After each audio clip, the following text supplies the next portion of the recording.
Estudio 1. La noche del pecado en la tierra terminará con una mañana de alegría. El título de esta serie de estudios, El plan divino de las edades, sugiere la idea de progresión y orden en el designio divino. Tal idea expresa fielmente el pensamiento central de la obra. Creemos que las enseñanzas de la revelación divina, bajo este punto de vista, y no bajo otro alguno, aparecerán bellas y armoniosas. El periodo en que el pecado es permitido ha sido para la humanidad una noche oscura que jamás se olvidará, más el glorioso día de la justicia y del favor divino que será inaugurado por el Mesías, quien como sol de justicia ha de levantarse para brillar plena y claramente en todo y sobre todo, trayendo salud y bendición, hará más que contrabalancear la horrible noche de llanto y suspiros, dolor, enfermedades y muerte, bajo la cual por tanto tiempo ha gemido la humanidad. Una noche durará el llanto, mas a la mañana vendrá la alegría. Salmo 30, 5. Mientras gime y está preñada de dolores, como por instinto, toda la creación aguarda, desea y espera un tiempo mejor, sin embargo, los hombres andan a tientas porque nada saben de los benévolos propósitos del gran Jehová, y sus más altas concepciones con respecto a lo que esa edad ha de ser, ni siquiera se aproximan a la realidad. El gran Creador prepara una fiesta de cosas ricas que llenará de asombro a sus criaturas y será excesiva y abundantemente superior a todo cuanto ellos pudieran razonablemente pedir o esperar. A sus criaturas que extasiadas contemplan las grandiosas dimensiones de su amor, que excede a toda expectativa, Él da la siguiente explicación: mis pensamientos no son como vuestros pensamientos, ni vuestros caminos como mis caminos. Porque como los cielos son más altos que la tierra, así mis caminos son más altos que vuestros caminos y mis pensamientos que vuestros pensamientos. Isaías 55, 8-9. Aun cuando en este libro procuraremos y esperamos presentar en una manera clara a los lectores que están interesados y que son imparciales el plan de Dios en cuanto se relaciona con el pasado, el presente y el futuro, y a pesar de que procuraremos explicarlo de una manera más armoniosa, bella y razonable de cómo es entendido, no obstante, negamos terminantemente que esto sea el resultado de una sabiduría o capacidad extraordinaria de parte del autor. La luz del sol de justicia en esta aurora del milenio es la que revela como verdad presente las cosas que aquí se tratan y que tan solo pueden ser apreciadas por los sinceros y puros de corazón. Desde que el escepticismo prevalece, el mismo fundamento de la verdadera religión y de la verdad con frecuencia se pone en duda aún por los más sinceros.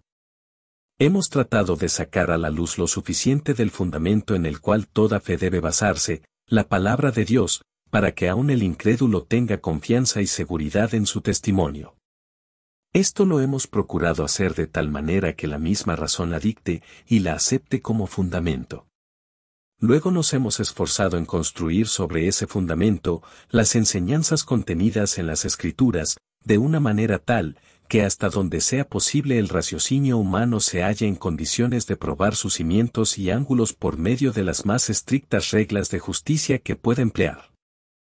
Estando ciertos de que las Escrituras revelan un plan consistente y armonioso, el cual al entenderlo se encomienda por sí mismo a toda conciencia santificada, hemos emprendido la tarea de publicar esta obra con la esperanza de ayudar a los estudiantes de la palabra divina, presentándoles grupos de ideas que concuerdan entre sí, lo mismo que con la palabra inspirada.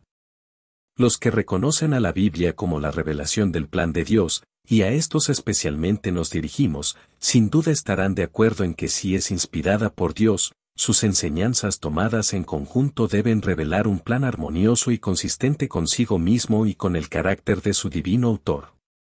Como investigadores de la verdad, deberíamos anhelar el obtener el todo, armonioso y completo del plan revelado por Dios, y esto, tenemos el derecho de esperarlo, puesto que como a hijos suyos se nos ha hecho la promesa de que el Espíritu de la verdad nos guiará a toda verdad. Juan 16, 13. Hay dos métodos para tratar de encontrar la verdad. Uno es el de examinar las opiniones presentadas por las distintas religiones cristianas y tomar de cada una de ellas aquellos principios que consideremos verdaderos. Tal tarea sería interminable. Si usamos este método, tendríamos la dificultad de que si nuestro juicio está algo viciado o torcido, o si tenemos ciertos prejuicios, ellos nos impedirían hacer una elección correcta, y bien pudiera ser que escogiésemos el error y rechazar la verdad. Además, como el conocimiento de la verdad es progresiva, al adoptar este método perderíamos mucho, puesto que los diferentes credos de las distintas religiones, en contraste con la verdad, la que alumbra más y más a los creyentes que la buscan y que andan en su luz, son fijos y estacionarios, y no han cambiado desde que se crearon siglos atrás. Además, cada uno de ellos contiene una gran cantidad de errores, puesto que, en puntos importantes, existen contradicciones. Este método no haría otra cosa que conducirnos a un laberinto de perplejidad y confusión. El otro método consiste en despojar nuestra mente de toda predisposición recordando que del plan divino nadie puede saber más de lo que está revelado por Dios en su palabra y que ésta ha sido dada a los mansos y humildes de corazón. Luego, si sincera y ardientemente anhelamos tan solo ser guiados e instruidos por ella, seremos ayudados por su gran autor a comprenderla con mayor claridad en proporción a que hagamos uso de las varias ayudas por él provistas, Efesios 4, 11 al 16, y a medida que llegue el tiempo designado para entender algunos de sus detalles. Con el propósito de ayudar a esta clase de estudiantes, esta obra ha sido especialmente preparada. Se notará que sus referencias provienen únicamente a las Escrituras, exceptuando ciertos casos en que el testimonio de la historia puede servir para comprobar el cumplimiento de cosas predichas en ella.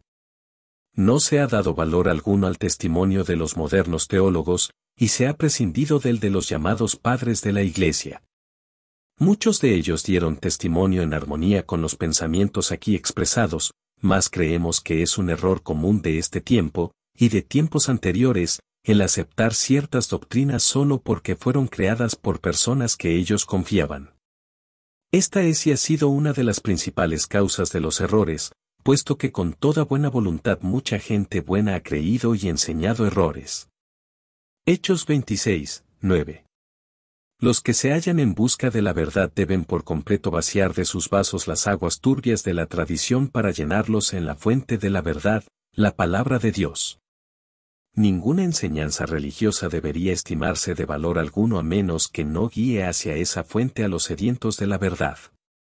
Aun para un examen general y ligero de la Biblia y de sus enseñanzas, esta obra es demasiado reducida, no obstante, hemos procurado ser tan breves como la importancia del tema nos lo ha permitido. Al estudiante interesado quisiéramos sugerirle que sería inútil leer a la ligera las páginas de este libro esperando así formarse una idea correcta de lo convincente y armonioso que es el plan sugerido, y de las evidencias bíblicas aquí presentadas. En todo caso hemos procurado exponer los varios fragmentos de verdad en una manera y orden tales, que toda clase de lectores se hallen en condiciones de discernir claramente el tema y plan general.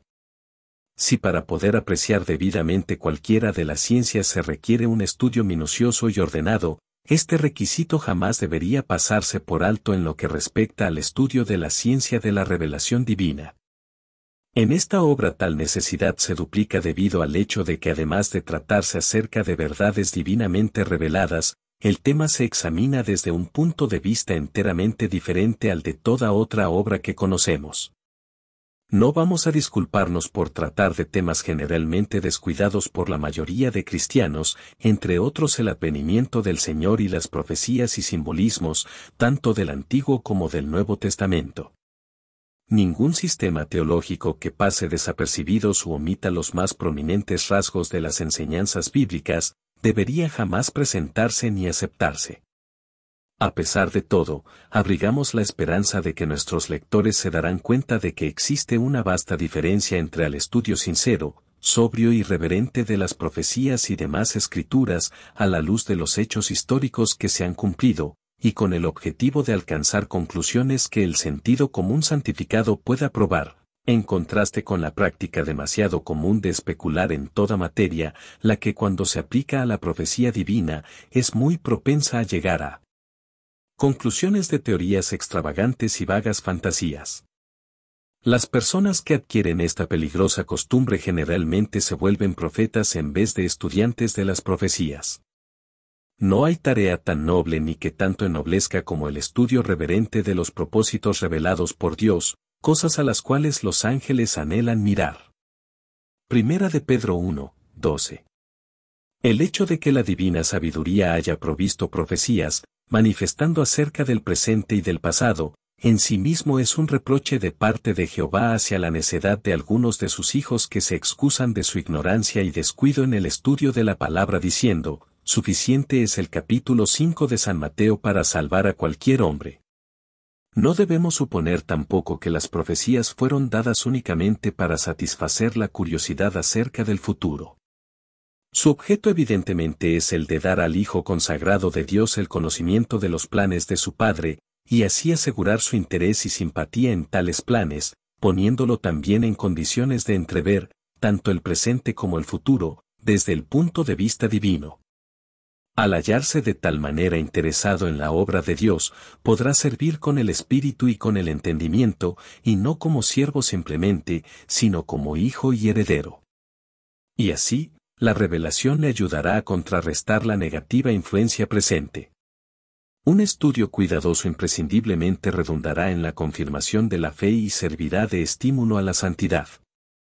Ignorar el plan de Dios de rescatar al mundo del pecado y de sus consecuencias, y bajo la falsa impresión de que la Iglesia nominal, en su condición presente, es el único agente para llevar a cabo tal tarea, después de haberse predicado el Evangelio por cerca de 19 siglos, la condición del mundo hoy en día es tal que puede despertar serias dudas en la mente de toda persona pensante. Y tales dudas no son fáciles de disipar con algo menos que la verdad.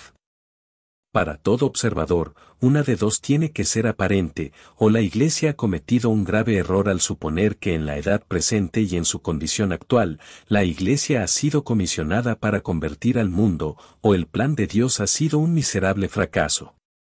¿Qué término del dilema aceptaremos? Muchos han aceptado, y sin duda muchos más optarán por el último, y como consecuencia, pasarán, secreta o abiertamente, a engrosar las filas de la incredulidad. Uno de los fines de este libro es el de ayudar a los que honestamente se equivocan de esta manera. El diagrama en la página 511 fue publicado por la Sociedad Misionera de Londres. Se le ha titulado Un llamado mudo en favor de las misiones extranjeras.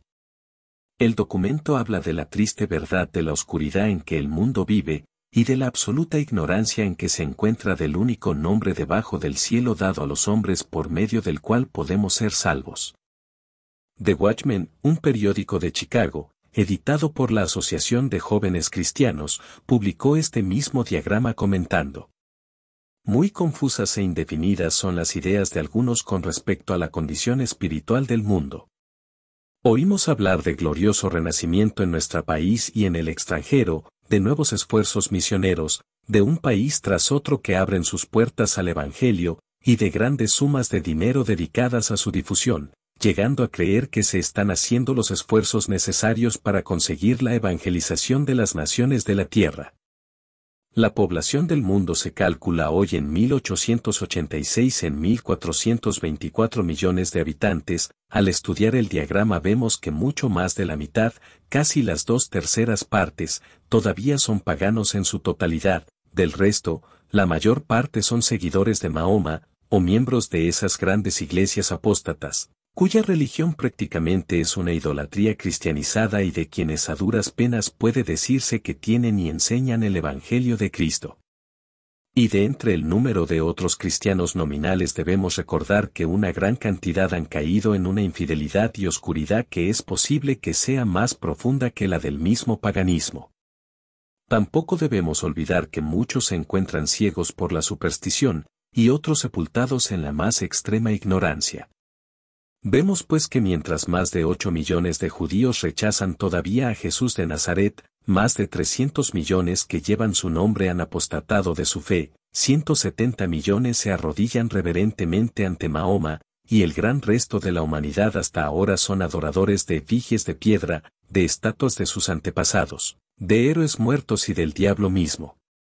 Todos de una manera o de otra sirven y adoran a la criatura en vez de al Creador, quien es Dios sobre todos, bendito por los siglos.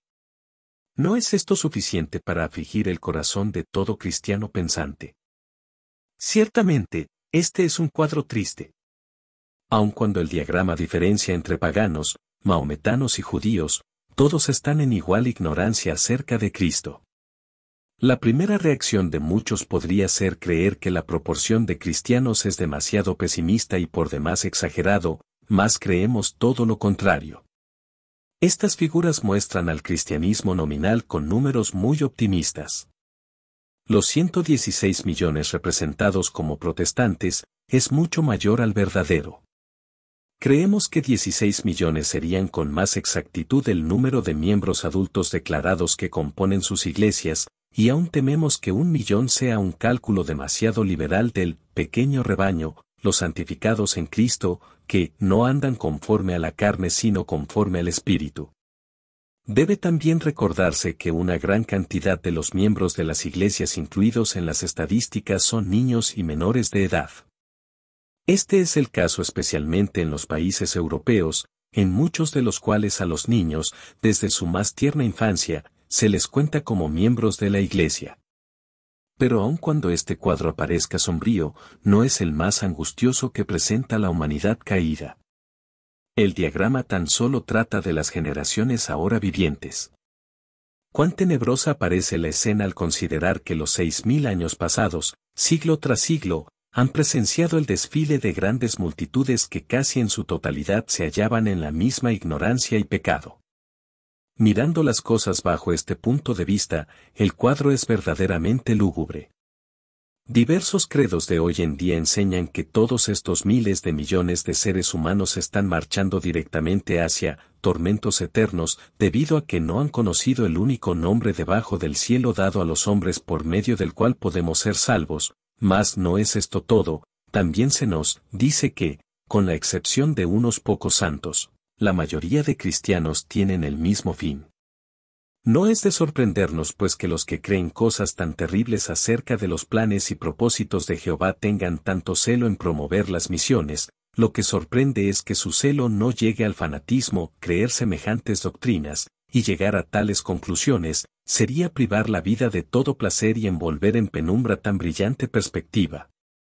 Para demostrar que no exageramos sobre la opinión ortodoxa acerca del futuro de los paganos, citaremos las últimas palabras folleto titulado Un llamado mudo en favor de las misiones extranjeras, en el cual se publicó el diagrama, evangelizad las enormes generaciones que en los países paganos, 100.000 al día mueren con la desesperación del que no conoce a Cristo.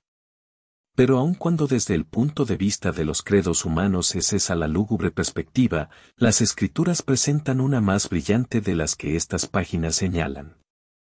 Instruidos por la palabra, nos negamos a creer que el glorioso plan de salvación ideado por el Creador haya sido un fracaso. Es un gran alivio para el Hijo perplejo de Dios al notar que el profeta Isaías predice esta misma situación de las cosas así como su remedio. Él dice, He aquí que tinieblas cubrirán la tierra y densas tinieblas las naciones, mas Jehová se levantará sobre ti, y en ti será vista su gloria. Y los gentiles, los paganos, vendrán a tu luz. Isaías 60, 2, 3. En esta profecía, las tinieblas que ahora cubren la tierra, están contrabalanceadas por el arco iris de promesa. Los gentiles, las naciones de la tierra en general, vendrán a tu luz. La constante oscuridad y miseria del mundo, y el lento progreso de la verdad, han sido no solamente un misterio para la Iglesia, sino que también el mundo los ha sentido y se ha dado cuenta de su condición. Como la oscuridad que envolvió a Egipto, ésta ha podido ser sentida. En evidencia de ello, nótese el espíritu de las siguientes líneas copiadas de un periódico de Filadelfia, las cuales dejan traslucir que los rayos de la divina luz emanadas de la santa palabra no han aún disipado de la mente del escritor la duda y la oscuridad reforzadas por los diferentes y opuestos credos de las distintas escuelas de pensamiento. El siguiente texto es un poema. La vida. Gran misterio. ¿Quién decirnos puede? ¿Qué con este pobre barro hacer Dios quiere? Con gran habilidad, su mano forma dióle, con tenaz voluntad, y de materia creóle. ¿Muerte? Segura. Duro golpe que le hiere. Mas, ¿do va su aliento fugaz cuando se muere? De entre esa, la desfilaste muchedumbre, que sufre, y de la muerte cruza la penumbra, el gran designio a contar, ninguno vuelve el destino que a sus criaturas él reserve.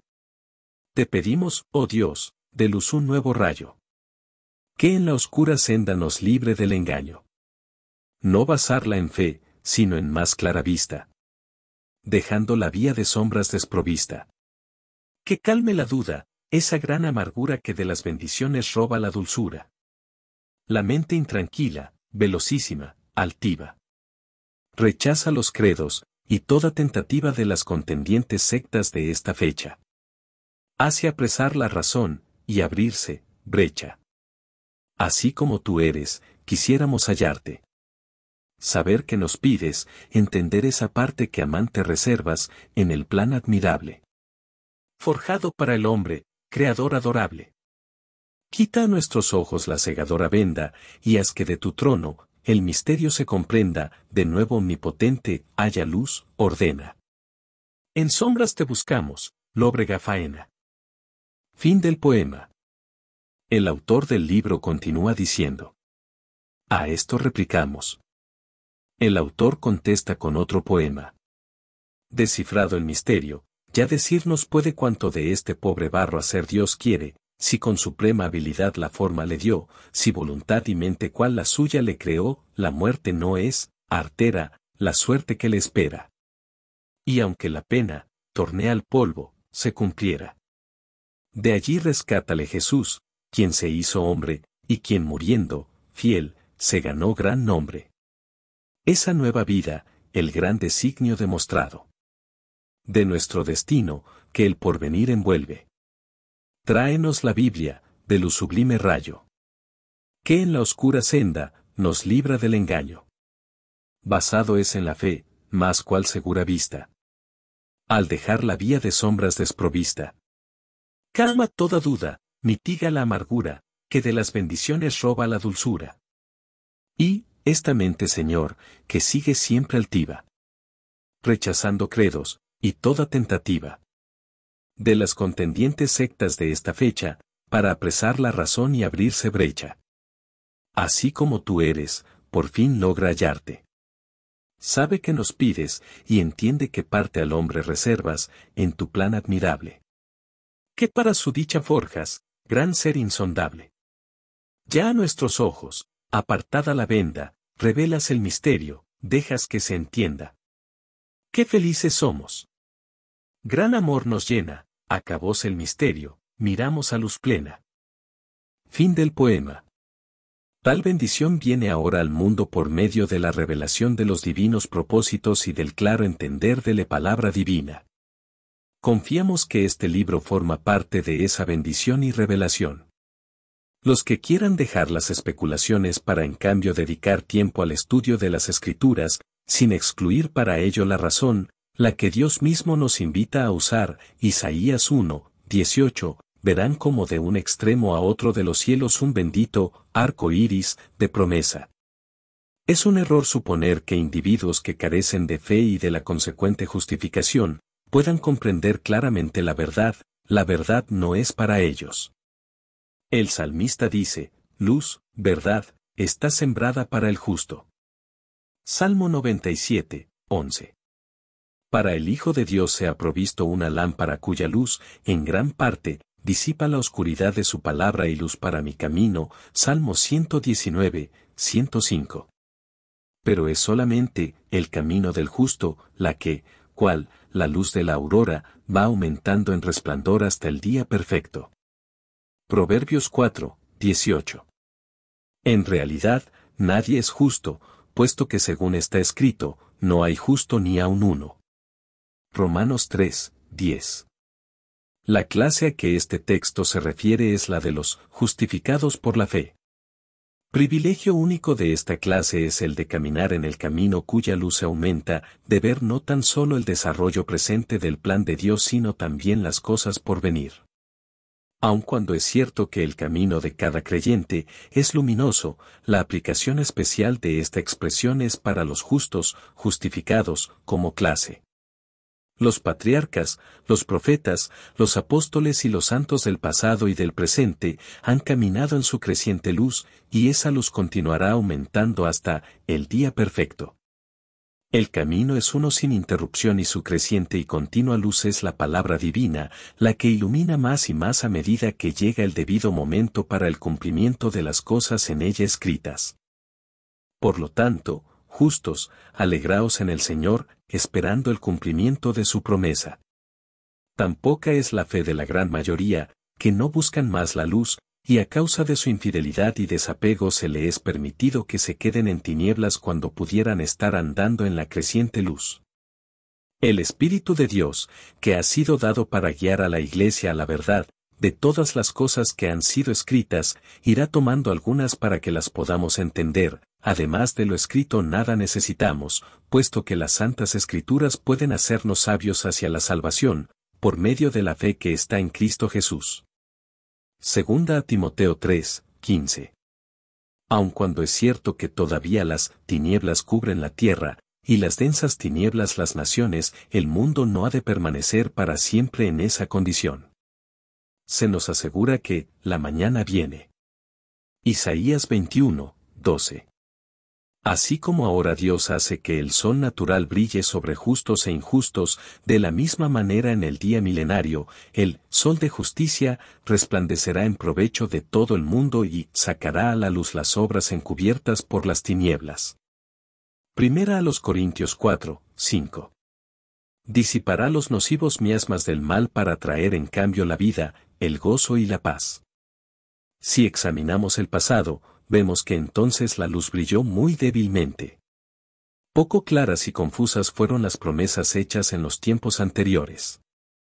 Tanto las promesas a Abraham como a otros, y que típicamente representaron en la ley y en las ceremonias ordenadas al Israel carnal, solo fueron sombras y no dieron más que una vaga idea de los benignos y maravillosos propósitos del Creador. Al acercarnos a los días de Jesús, vemos la luz en aumento. Hasta entonces, la gran expectativa había sido que Jehová enviaría un libertador que salvaría de sus enemigos a Israel, exaltándola sobre todas las demás naciones, y que ese pueblo, en su condición de influencia y poder, sería el instrumento o conducto a través de la mano de Dios para bendecir a todas las familias de la tierra. Lo ofrecido a los coherederos en el reino de Dios, en lo que respecta a las condiciones requeridas, fue muy distinta a lo que ellos esperaban y, humanamente, tan improbables los prospectos de que la clase escogida alcanzase a obtener semejante grandeza, que todos, con la excepción de unos pocos, estaban ciegos al mensaje. Y su ceguera y hostilidad hacia él crecieron cuando llegó el momento de divulgarlo e invitar a participar en el reino prometido a toda criatura bajo el cielo que por medio del ejercicio de la fe fuese a ser contada entre los hijos del fiel Abraham, los herederos de la promesa con él pactada. Cuando después del Pentecostés el Evangelio que Jesús enseñó vino a ser comprendido, la Iglesia se dio cuenta de que las bendiciones para el mundo serían de un carácter permanente y que, para el cumplimiento de este propósito, el reino sería espiritual y compuesto de verdaderos israelitas, un rebaño pequeño, escogido de entre los judíos y también de entre los gentiles, para ser exaltado a la naturaleza y poder espirituales. Esta es la razón por la cual leemos que Jesús ha sacado a luz la vida y la inmortalidad por medio del Evangelio. Segunda a Timoteo 1, 10. Mayor luz aún ha brillado desde los días de Jesús según él mismo lo anunció diciendo, aún tengo muchas cosas que deciros, mas ahora no las podéis llevar, empero, cuando viniere el Espíritu de la verdad, él os guiará al conocimiento de toda verdad, y os hará saber las cosas que han de venir. Juan 16, 12 y 13. Sin embargo, después de que los apóstoles durmieron en el Señor, llegó un tiempo en que la mayoría de la Iglesia comenzó a desatender la luz recibida y a buscar la dirección de maestros humanos, quienes, hinchados de orgullo, asumieron títulos y oficios, comenzando a enseñorearse sobre la heredad de Dios. Luego, gradualmente apareció una clase especial llamada el clero, quienes a sí mismos se creían y eran tenidos como los únicos guías para la fe y la práctica, sin contar con las escrituras para nada. De esa manera, a causa de la falta de respeto por las enseñanzas de hombres falibles y el descuido de la palabra infalible de Dios, con el tiempo se desarrolló el gran sistema papal. Serios en verdad han sido los malos resultados producidos por semejante descuido de la verdad. Como todos lo saben, tanto la Iglesia como el mundo civilizado, casi en su totalidad, son esclavos de ese sistema, siendo inducidos a rendir culto a las tradiciones y credos humanos. De esta esclavitud, ha habido un esfuerzo atrevido y bendito por libertad llevado a cabo por valientes campeones que Dios levantó en defensa de su palabra. Todos ellos llamaron la atención al hecho de que el papado, por medio de sus decretos y dogmas, fue sustituyendo y haciendo a un lado la Biblia. También mostraron algunas de sus enseñanzas y prácticas erróneas, y demostraron que éstas se basaban en tradiciones contrarias a la verdad y opuestas a la palabra de Dios. Esos sinceros cristianos y sus seguidores sostuvieron que la palabra divina era la única norma correcta de fe y de práctica. En los tiempos de la Reforma, muchas almas fieles anduvieron en la luz hasta el punto que la luz brilló. Pero muy poco ha progresado desde aquel día debido a que en vez de andar en la luz se detuvieron alrededor de sus líderes dispuestos a ver solo lo que ellos vieron y enseñaron, pero nada más. Han limitado su progreso en el camino de la verdad. La poca verdad que aprendieron de sus líderes y la gran cantidad de errores heredados de la Madre Iglesia les han creado un error mayor. La mayoría de los cristianos tienen una supersticiosa reverencia por credos formulados hace muchos años, y asumen que no se puede saber más de los planes de Dios ahora de lo que sabían los reformadores. Esta equivocación ha sido costosa, puesto que además del hecho de que tan solo unos pocos principios de verdad fueron recuperados de entre los escombros del error, hay importantes aspectos de la verdad que se hacen evidentes en el tiempo, de cuyo conocimiento muchos cristianos se han visto privados por causa de las limitaciones de sus credos. Daremos un ejemplo para ilustrar el punto. En los días de Noé fue verdad, y una que demandaba fe de parte de los que entonces deseaban andar en la luz, que vendría un diluvio. Sin embargo, Adán y muchos otros nada supieron de ello. La predicación de un diluvio por venir estaría ahora fuera de lugar. No obstante, hay muchas otras verdades que constantemente y a su debido tiempo se manifiestan, de las cuales tendríamos conocimiento si andamos a la luz de la lámpara. Por consiguiente, podemos decir que, si hoy en día tuviésemos la luz que brilló en siglos pasados, y tan solo esa, estaríamos comparativamente en tinieblas. En la palabra de Dios se encuentra leche para los niños, vianda sólida para los más desarrollados, Primera de Pedro 2:2, Hebreos 5:14, y no solo esto, sino que además contiene alimento adaptable a los diferentes tiempos y condiciones. También Jesús dijo que el siervo fiel sacaría alimento en su debido tiempo para la familia de la fe, cosas nuevas y cosas viejas, del tesoro. Lucas 12:42, Mateo 13:52. Sería imposible extraer tales cosas de algún credo o acopio sectario.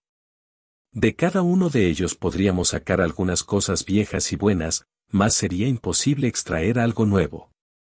Tan cubierta y mezclada con el error se encuentra la verdad contenida en los credos de las varias sectas que su belleza innata y valor real son muy poco discernibles. Los diversos credos están en continuo conflicto y oposición, y como cada uno de ellos pretende basarse en la Biblia, la confusión de sus ideas y desacuerdos se le atribuyen a la palabra divina. Tal cosa ha dado origen al dicho vulgar de que la Biblia es un viejo violín en el que puede tocarse cualquier tonada. Cuán expresivo es lo antedicho en lo que respecta a la infidelidad de nuestro día ocasionada por la tergiversación de la palabra y del carácter divinos a manos de las tradiciones humanas, sumados al desarrollo intelectual, lo que no permite a un grupo considerable el doblegarse en ciega y supersticiosa reverencia ante las opiniones de los hombres, y que demanda una explicación o prueba de la esperanza que abrigamos. El estudiante fiel de la palabra debería siempre estar listo para dar cuenta de su esperanza. La palabra de Dios por sí sola es suficiente para dar sabiduría, es útil para doctrinar, para instruir, etc., para que el hombre de Dios sea perfecto, estando cumplidamente instruido. Primera de Pedro 3, 15, segunda a Timoteo 3, 15 al 17, ella sola contiene una provisión inagotable de cosas tanto nuevas como viejas que es alimento a su debido tiempo para la familia de la fe. Nadie cree que cuando las Escrituras dicen que la senda del justo va aumentando en resplandor hasta el día perfecto, pretenderá que el día perfecto vino en los días de Martín Lutero, y si que no ha llegado todavía, bien hacemos entonces en estar atentos a nuestra lámpara como a una luz, que luce en un lugar oscuro, hasta que el día amanezca. Segunda de Pedro 1, 19. Pero no basta que nos hallemos en el camino de la luz, hay que andar en la luz y continuar avanzando en ella, no sea que ésta, que no se detiene, pase y nos deje en las tinieblas. La gran dificultad de muchos consiste en que se detienen y no avanzan en la senda de la luz. Sugerimos al lector vea una concordancia, y examinase los textos bajo las palabras sentarse y detenerse, lo mismo que sus variantes, y luego contrastare su significado con el que tienen las palabras andar y correr, notando la gran diferencia que existe entre ellas. Algunos se sientan en tinieblas, y con los escarnecedores, estando, o deteniéndose, entre los impíos, y otros andan en la luz, y corren por alcanzar el premio.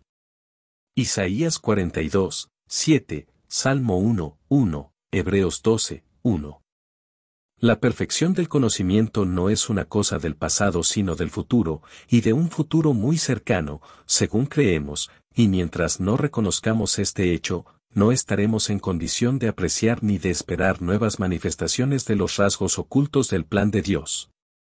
Es cierto que seguimos buscando el conocimiento, tanto del presente como del futuro, de las palabras de los profetas y los apóstoles, pero esto no se debe a que ellos entendieran mejor que nosotros los planes y propósitos divinos, sino al hecho de que ellos fueron usados por Dios como instrumentos para, tanto a nosotros mismos como a toda la Iglesia durante la era cristiana, comunicar ciertas verdades con respecto a sus planes, tan pronto como llegaba el cumplimiento de éstas.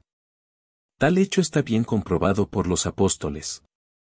Pablo nos dice que Dios ha dado a conocer a la Iglesia cristiana el misterio, secreto, de su voluntad, propuesto en sí mismo, mas nunca antes revelado de una manera clara, sino por medio de dichos oscuros que no pudieron entenderse sino hasta el debido tiempo, con el objeto de que los ojos de nuestro entendimiento se abriesen a la apreciación de la vocación celestial, designada exclusivamente para los creyentes de la era cristiana.